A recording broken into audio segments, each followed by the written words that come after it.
மந்திரத்தை சொல்ல துவங்கும் முன்பு விநாயகரை பூஜை செய்துவிட்டு ஜபிக்க வேண்டும். திங்கள் மற்றும் வெள்ளிக்கிழமைகளில் காளியை நினைத்து இந்த மந்திரத்தை 108 முறை ஜபிப்பதன் பயனாக கேட்ட வரம் கிடைக்கும். சக்தி வாய்ந்த காளி காயத்ரி மந்திரம் இதோ.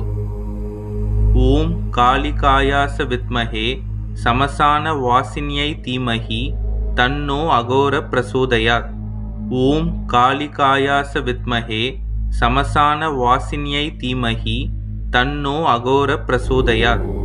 ஓம் காளிகாயாச வித்மஹே சமசான வாசினியை தீமஹி தன்னோ அகோர பிரசோதயாத்.